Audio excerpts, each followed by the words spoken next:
A questão toda é que você pode implementar isso no regime democrático. As coisas não são detrimentais. Você pode ter muita lei e ordem no regime democrático. E eu acho que nós temos que ter muita lei e ordem dentro de um regime estritamente democrático. Tem uma discussão que eu tô trazendo muito forte, que é a do direito penal do inimigo, de um autor alemão que chama Günther Jacobs, que no fundo é o pai dessas legislações especiais para enfrentamento a terrorismo, que a Dinamarca aderiu, a França aderiu, os Estados Unidos aderiu, até o Brasil ele trouxe uma parte do direito penal do inimigo e colocou isso dentro do seu corpo jurídico. Só que ele tem que ser bem mais claro com relação às facções. Elas têm que ter um tratamento jurídico diferenciado, e a tese do direito penal do inimigo é justamente o direito ser muito veloz e muito intenso com relação a membros dessas organizações anômalas. E veja, a gente recebe críticas, eu fui muito criticado, mas isso dentro de uma democracia, e eu dou exemplo, a Dinamarca, que é uma democracia que ninguém critica, ela aplica isso contra facções. Tem uma facção específica que atua na Dinamarca, se você se associar a ela, você já vai preso, se você divulga ela, você vai preso. E aí isso tem a ver com a cultura, a narcocultura, ou a superestrutura cultural do narcotráfico, a gente pode chamar do que a gente quiser, que é entendido pelo direito penal do inimigo também como uma parte integrante da facção. O aparato burocrático que ajuda a lavar o dinheiro da facção é ou não é parte da facção? Eu considero que seja. Com certeza sim. Então, institucionalmente, ou seja, em termos de arcabouço legal, trazer o direito penal do inimigo, passar um projeto de lei que inclua isso, vai permitir ao Estado ter uma ação muito mais efetiva com relação a essas figuras.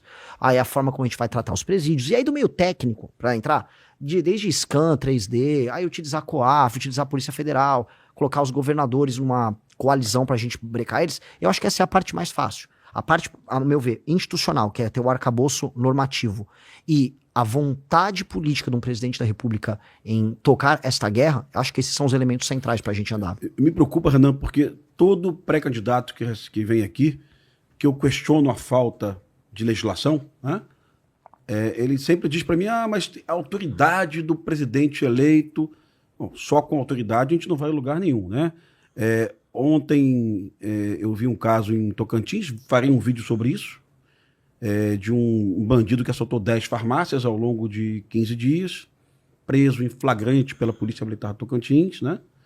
Na audiência de custódia, o juiz diz que a prisão é legal, o juiz deixa claro da legalidade da prisão, e diz que o bandido vai responder em liberdade, né? Então, assim, isso em vigor a alteração do crime do roubo. Sim. Proposto pelo Kim Kataguiri, né? E sancionado pelo Lula. Sim. Ou seja, eu não posso dizer que o Lula foi omisso porque ele sancionou a lei que o Kim propôs, né?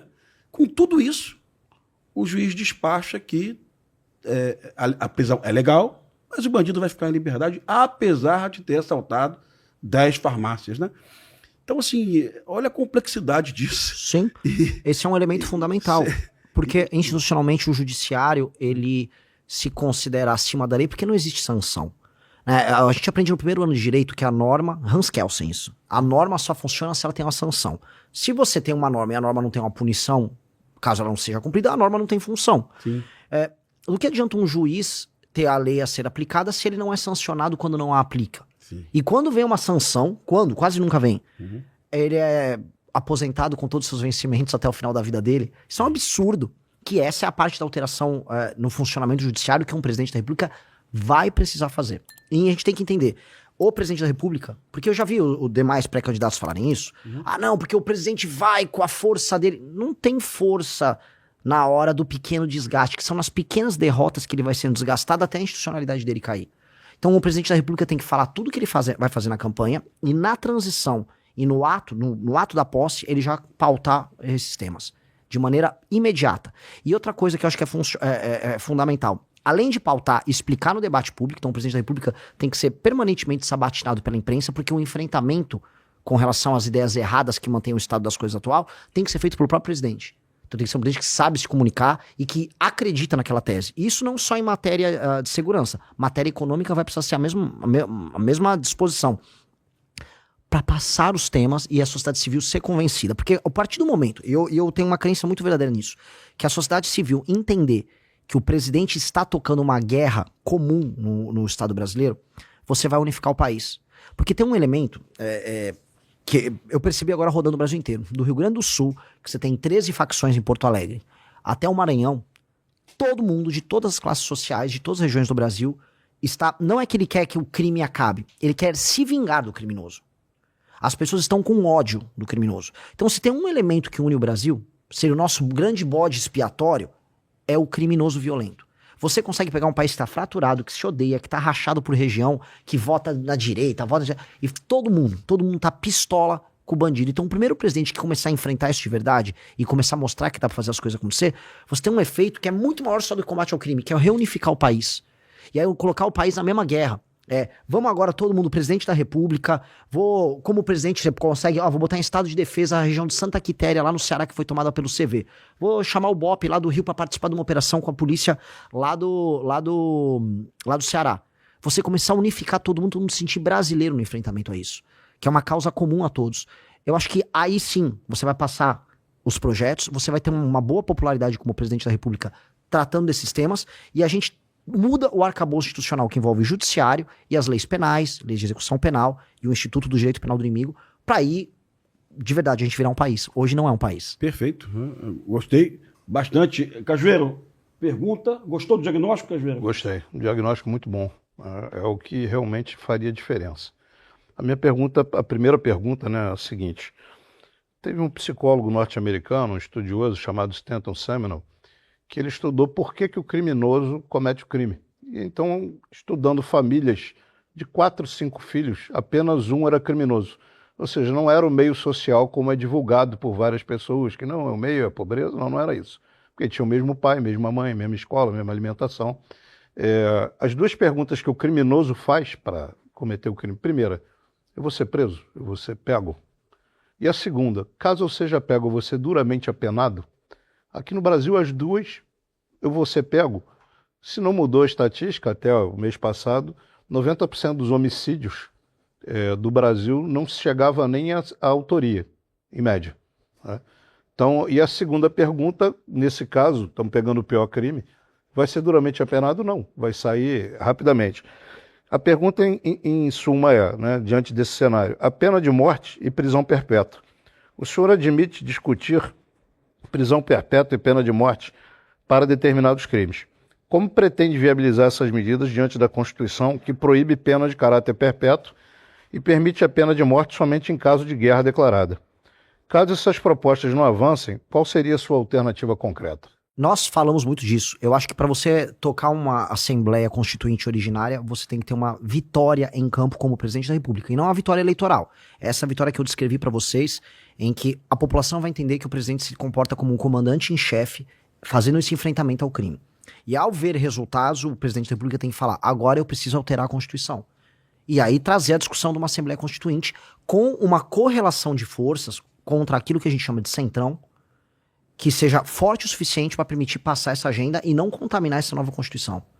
Então, esses dois temas são centrais. Eu acho que o Brasil precisa discutir pena de morte, o Brasil precisa discutir prisão perpétua. Precisa. E dois, e aí entra um elemento. Até lá, nós temos que ter um aumento brutal de penas e uma alteração profunda na lei de execução penal, alteração no inquérito policial, alteração nos planos de carreira policial, na questão da carreira única. Tem que ter para você aumentar a efetividade para nós fazermos essa construção até lá. Dito isso, nós temos que discutir pena capital e temos que discutir prisão perpétua. Eu acho que tem certos crimes e tem uma lógica que envolve a recuperação do criminoso que se torna simplesmente um instrumento de motivação do bandido a continuar no ciclo dele de cometer o crime, sair da cadeia e volta. Até porque, eu não gosto de contar muita historinha, né? Mas eu adoro contar historinha. A gente tem uma questão que o Estado brasileiro, desde o fim do período do regime militar, ele tá tomado por culpa. Foi muita, violação de direito humano, e houve violações de direitos humanos, não tô negando.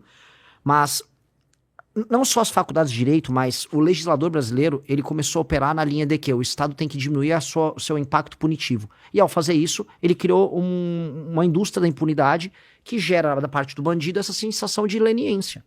Outra, tem um programa que estão saindo agora como Pena Justa, em que o judiciário se comporta como um agente desesperado para soltar um bandido, porque, este presídio aqui não está em condições. No Ceará, que está em guerra, o programa Pena Justa está sendo comemorado em rádio. Olha, vai ter agora um Pena Justa e vai tirar um monte de gente da cadeia. Tipo, eles estão em guerra.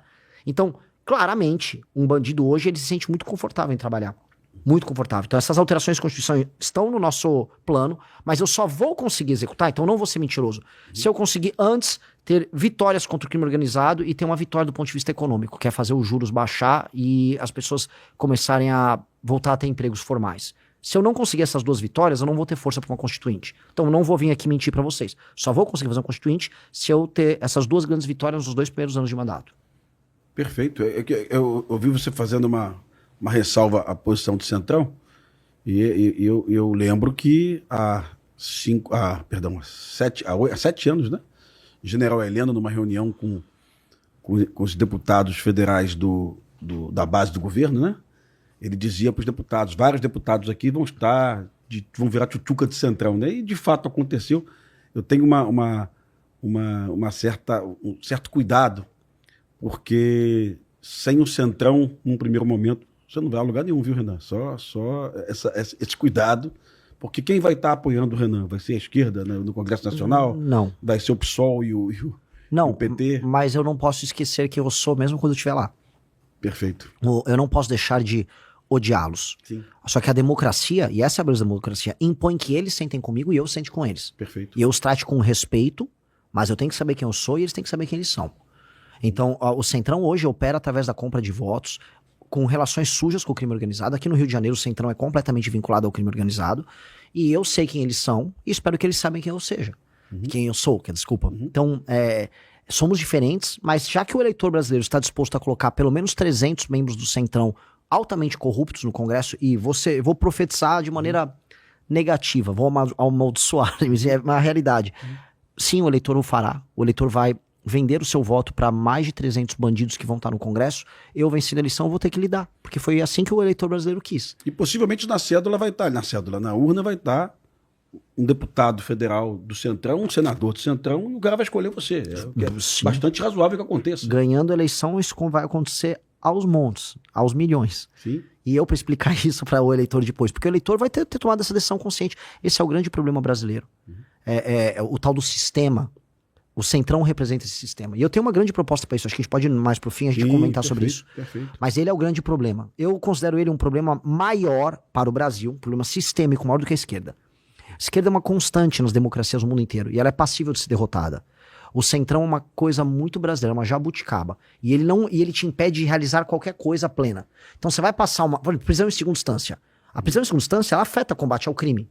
Sim. Mas ela pega crime do colarinho branco. Aí o Centrão, opa, vamos derrubar isso no judiciário e não vamos deixar passar, porque senão eu serei preso.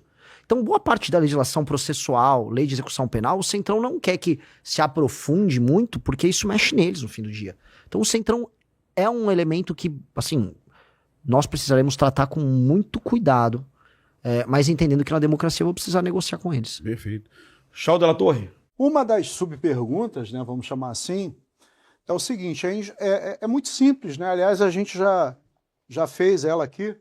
É ingenuidade supor que o crime organizado se infiltrou apenas na Alerj. A gente, aqui no Rio de Janeiro, na nossa Assembleia Legislativa, a gente bateu um recorde.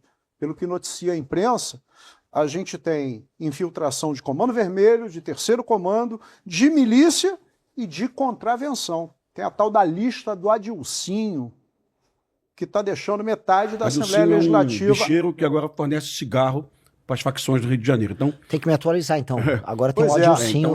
Essa lista do Adilcinho, apreendida pela Polícia Federal... do contrabando de cigarro. Está deixando metade da Alerj sem dormir. Mas é ingenuidade supor que o crime organizado só se infiltrou na Assembleia Legislativa do Rio de Janeiro. Se o senhor for eleito presidente, o senhor vai ter que lidar com um Congresso independente do Centrão. Eu lhe confesso que eu tenho muita dificuldade de entender essa coisa de centro, né? Para mim, ou é esquerda ou é direita. A história ensina isso. Mas, concordo, é essa jabuticaba, né, brasileira. Mas se o senhor for eleito presidente, o senhor vai ter que lidar com um Congresso independente dessas questões aí de Centrão, que certamente vai ter infiltração de crime organizado. Essa é uma primeira pergunta. Segunda pergunta. O senhor falou de Kelsen, de Jacobs, direito penal do inimigo. Eu estou aqui do lado, tive o prazer de conhecer hoje o coronel Cajueiro. Já vi que é um profundo conhecedor de segurança pública. A gente escuta há anos na segurança pública a proposta de que é preciso mudar leis penais para a gente resolver o problema. Eu, por acaso, sou professor de instituição de ensino superior. Sou professor de direito penal. E aí eu lhe dou um exemplo fático. Até alguns anos atrás, se eu matasse a minha mulher por ciúmes, eu respondia por homicídio qualificado. Aí o Congresso criou a figura do feminicídio. Não sabia. E agora o Congresso revogou o feminicídio, criou o delito autônomo do feminicídio. Os feminicídios estão diminuindo? Nós sabemos que não. Então o direito penal não é a régua educadora da sociedade. A gente não vai resolver a sociedade com o direito penal.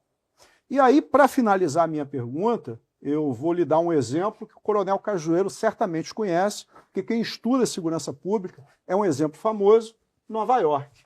Nova York, no final da década de 70, início da década de 80, era muito parecido, por exemplo, com o Rio de Janeiro. Polícias comprometidas, máfias, a máfia italiana, a máfia negra, corrupção. A gente tem um prefeito famoso, e aí a ciência da segurança pública, né, fala muito sobre isso, a famosa teoria das janelas quebradas. Então, ele aumentou as leis, vamos punir os pequenos. É a pergunta que o Coronel Cajueiro fez, né? É a percepção de que eu serei punido. Isso intimida o criminoso. Exato. Então, o que eles fizeram em Nova York, a ponto de Nova York hoje ser a referência em termos de segurança, embora os Estados Unidos não sejam a maravilholândia da segurança pública. Nem de longe. Nem de longe. Nova York é diferente. Mas Nova York na década de 80, aliás, tem um filme ótimo sobre isso, com Denzel Washington e Russell Crowe, né, o American Gangster, que é baseado em fatos reais. Ótimo filme. Mas, enfim, o prefeito, teoria das janelas quebradas, mudou a legislação, até porque nos Estados Unidos a legislação é predominantemente regionalizada e não federalizada como a nossa, mas ele promoveu um expurgo muito forte nas polícias, instituiu corregedorias com grande força, um compliance, mas ele também triplicou os salários da polícia de Nova York na época. Eu há anos digo isso. Não existe segurança pública boa e barata. O panorama das polícias brasileiras é uma bagunça, a começar pela falta de padronização, inclusive nas polícias civis, já que as polícias militares são bem mais padronizadas, embora em São Paulo o Corpo de Bombeiros esteja dentro da Polícia Militar. Aqui no Rio de Janeiro, não. Só que a gente tem essa questão da disparidade salarial. E aí é que eu encaixo, finalizando a minha pergunta. Primeiro, pretende criar o Ministério da Segurança Pública, que é, evidentemente, o norte das políticas de segurança para os estados. Segundo, se eleito com o Ministério da Segurança Pública, pretende chamar os governadores do estado para um grande consenso nacional para, por exemplo, padronizar polícias, padronizar procedimentos, elevar os salários, tornando a profissão que é tremendamente arriscada. Eu não vou usar a pergunta que eu tenho certeza que o Coronel Cajueiro daqui a pouco vai fazer, mas a grande realidade é a seguinte: eu aqui no Rio de Janeiro ganho bem mais do que os policiais civis do seu estado, que também tem sérios problemas de segurança pública. Eu estava conversando com os policiais militares que estão aí, que são de São Paulo.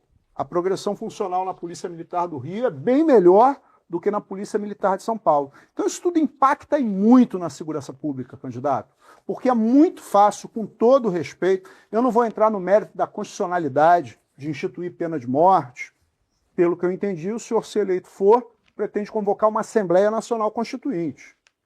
Mas aí a gente tem teoria da vedação do retrocesso, da Constituição. Mas o tema aqui não é direito, é segurança pública.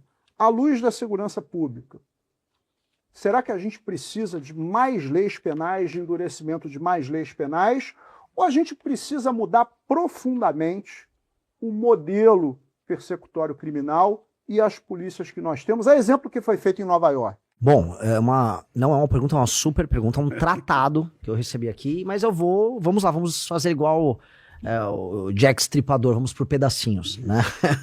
Então vamos lá, primeira coisa, eu concordo que não está restrito à LERJ e a infiltração do crime organizado está em várias instâncias, em vários estados de maneiras muito diferentes. E o privilégio que eu tive de viajar pelo Brasil é para entender muito como funciona em cada lugar, cada tipo de infiltração. Vamos lá, outro ponto que você colocou que pra mim é fundamental. Você fala assim, não é só a questão das leis penais que resolve. Óbvio que não. Porque a lei, se ela não tem efetividade, ela é letra morta. A lei brasileira é letra morta, a começar pelo judiciário, que não faz uma implementação devida dela. E o inquérito policial, que não é funcional no Brasil, as carreiras, ou mesmo o acompanhamento de um processo, às vezes um policial que deveria acompanhar do começo ao fim uma determinada investigação, ele faz a primeira parte, depois vai cair num escrivão, e a coisa não anda, aí o Ministério Público entra por cima. É caótico o modelo de investigação nosso, e o modelo persecutório depois, e aí vem a subjetividade do juiz, que aqui o juiz ele tem a sua subjetividade. Então, como aconteceu no caso do menino Henri Borel, não, é machismo estrutural você colocar a mãe ali. Objetivamente falando, uma reforma do judiciário, que é uma reforma que a gente está propondo, ela tem que ser estritamente literalista no sentido de implementação da legislação.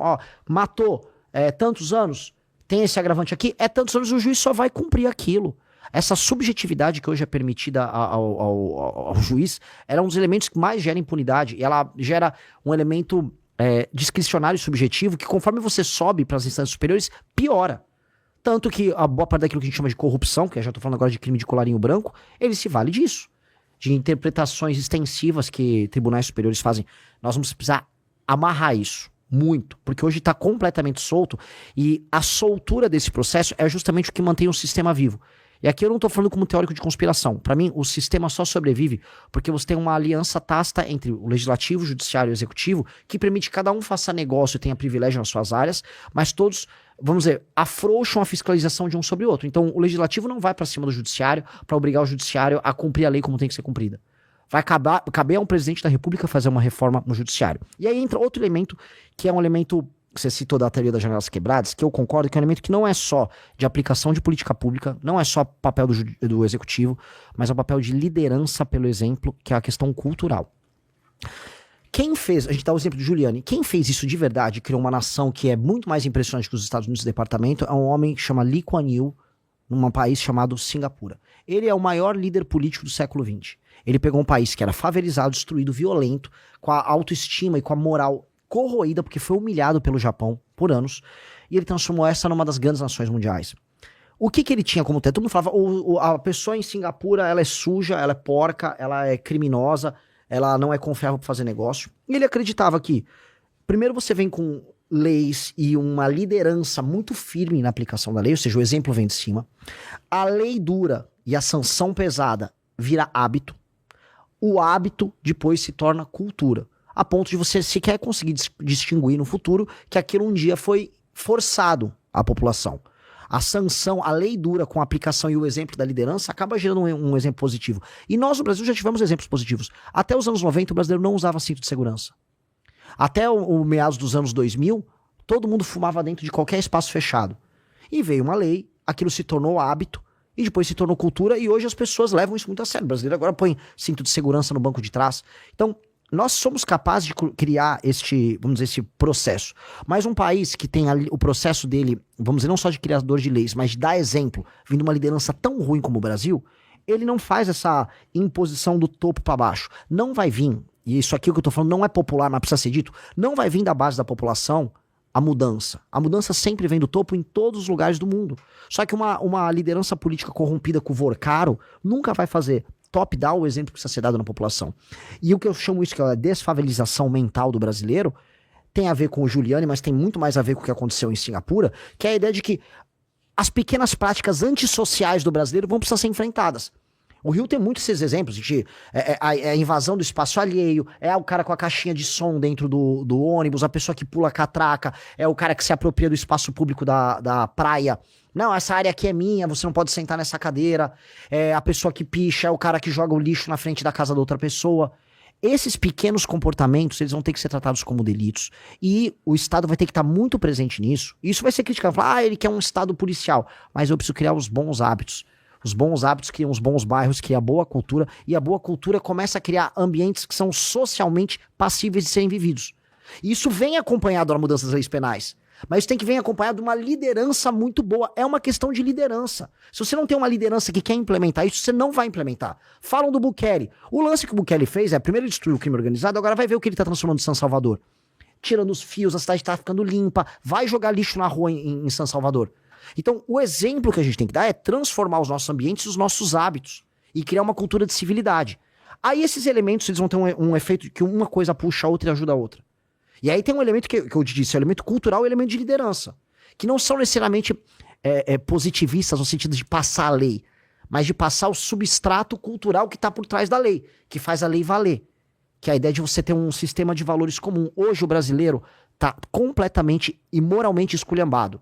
E essa esculhambação vai se refletir numa sociedade mais violenta, com certeza. Perfeito. O Renan, tem uma Demorei muito, só eu não quero ser palestrinha. Eu vi no teu Instagram a sua menção a Singapura, e o que eu sei de Singapura, eu sei pelo YouTube, né, de pequenos documentários. Essa transição em Singapura foi feita obedecendo a democracia, cara? Eu preciso saber disso, porque eu não me incomodo no estado policial. Eu fui a Londres há 7 anos e eu vi um aviso no metrô: se você pular a roleta, você vai preso. No mesmo momento, no Rio de Janeiro, 70 mil pessoas pulavam a roleta do BRT por dia. Com certeza Londres está certo e o Rio de Janeiro está errado. Lógico. Então, o estado policial, sinceramente, eu não me incomodo. Faz parte do processo educativo.